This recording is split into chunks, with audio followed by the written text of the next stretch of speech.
Bir çox İslam qaynağında Həzrət Ayşənin Həzrət Muhammedlə evliliyi 6 və ya 9 yaş arasında qeyd olunur. Belə ki, 6 yaşda nişan, 9 yaşda evlilik olaraq keçir bu məlumatlar. Məsələ burasındadır ki, bir çox İslam qaynağında isə bu yaşı böyütməklə məşğuldurlar. Məsələnin digər tərəfi isə Quranda Ət-Talaq surəsi 4-cü ayətdə deyilir ki, yaşad olmaqla heyzdən kəsilmiş qadınlarınız barədə şübhə etsəniz, bilin ki, onların və həmçinin yaşları müsait olmadığı üçün hələ heyz görməmiş olanların gözləmə müddəti 3 aydır. Hamilə qadınların gözləmə müddəti isə onların bari həmlini yerə qoyduqdan sonra başa çatır. Kim Allahdan qorxsa, Allah onun işini asan edər. Bu ayətdən də aydın olur ki, İslam şəriətində qadınların evlilik yaşı qeyd olunmayır. Yəni birisinin 6 və ya 7 və ya 8 yaşında evlilik izdivacına girməsi, evlənmiş olması İslam şəriətində qadağan deyil. Hər kəsə salamlar. Bugünkü podkastımızda çox həssas, amma bir o qədər də spekulyasiyaya məruz qalan bir mövzunu müzakirə edəcəyik. Bəli, yenə internetimizin kəşfiyyatçı alimi Çevik bəyin iddiaları masadadır. Çevik bəy fəlsəfə, biologiya və fizikada darmadağın olandan sonra, deyəsən indi də tarixçi və hüquqşünas olmağa qərar verib.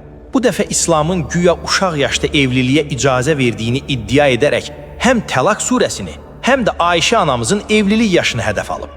Amma adam o qədər səthi və metodologiyadan uzaqdır ki, elə bilir tarix və hüquq oxumaq sadəcə cümləni lüğətdən tərcümə etməkdir. Gəl elə o Təlaq surəsinin 4-cü ayəsindən başlayaq.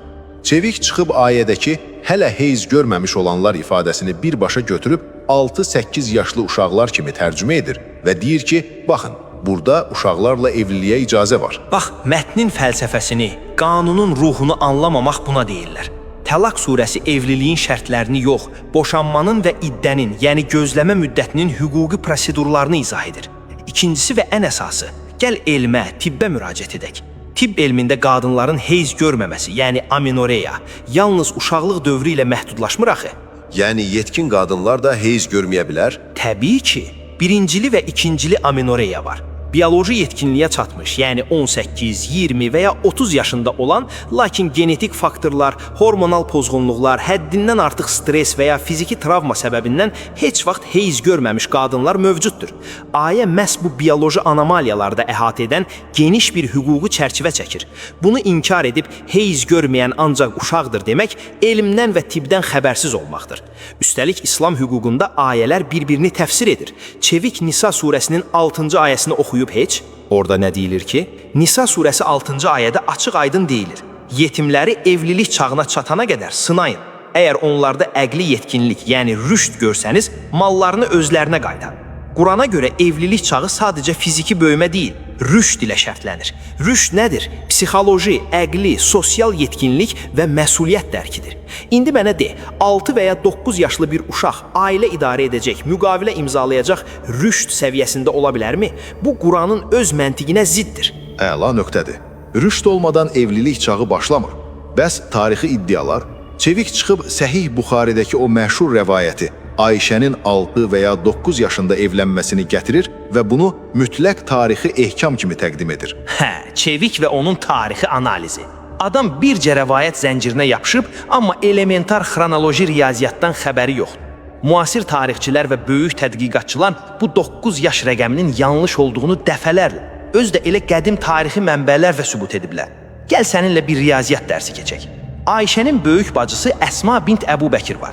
Bütün səhih tarixi mənbələr yekdilliklə qeyd edir ki, Əsma Ayşədən 10 yaş böyük idi və hicrətin 73-cü ilində düz 100 yaşında vəfat edib. Aha, deməli hicrətin 73-cü ilində 100 yaşı var idisə, 100-dən 73 çıxırıq. Hicrət vaxtı, yəni Peyğəmbər Məkkədən Mədinəyə köçəndə Əsmanın 27 yaşı olub. Ay yaş, əgər Əsma hicrət vaxtı 27 yaşında idisə və Ayşədən 10 yaş böyük idisə, deməli hicrət vaxtı Ayşənin 17 yaşı olmalıdır. Evlilik isə hicrətdən 1-2 il sonra baş tutub. Yəni Ayşənin evlənərkən ən azı 18-19 yaşı var idi. Bu dəqiq tarixi və xronoloji faktdır.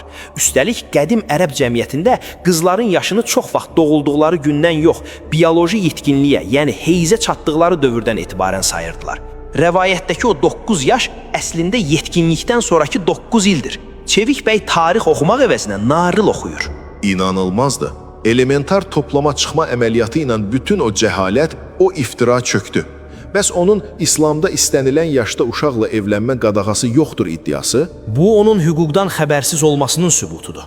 İslam fiqhində, yəni hüququnda nikah sadəcə iki nəfərin bioloji birləşməsi deyil, nikah bir əqddir. Yəni iki tərəfin azad iradə ilə bağlanan rəsmi, mülki və hüquqi bir müqavilədir. Və hər hansı bir hüquqi müqavilənin etibarlı olması üçün mütləq şərt nədir? Tərəflərin aqil, yəni ağıllı və baliğ olması. Yəni uşaq müqavilə imzalaya bilməz. Tamamilə. Hələ həyatı dərk etməyən, hüquqi də fərdi məsuliyyətini anlamayan bir uşağın razılığı etibarsızdır. Əgər bir müqavilədə şuurlu iradə yoxdursa, İslam hüququna görə o müqavilə batildir. Yəni hüquqi qüvvəsi yoxdur, keçərsizdir. Çevik bəy aqil və baliğ anlayışlarının nə olduğunu bilsəydi, belə savadsız iddialarla özünü biabır etməzdi. Möhtəşəm. Tip, riyaziyyat, tarix və hüquq. 4 cəbhədən Çevik bəyin manipulyasiyalarını məhv etdik. Cəhalət çox səs-küylü ola bilər, amma həqiqət hər zaman riyazi və məntiqi olaraq qalib gəlir. Elədir. Çevik bəyə məsləhətim odur ki, teologiyaya girməzdən əvvəl biraz elementar riyaziyyat, biraz tarix, biraz da biologiya oxusun.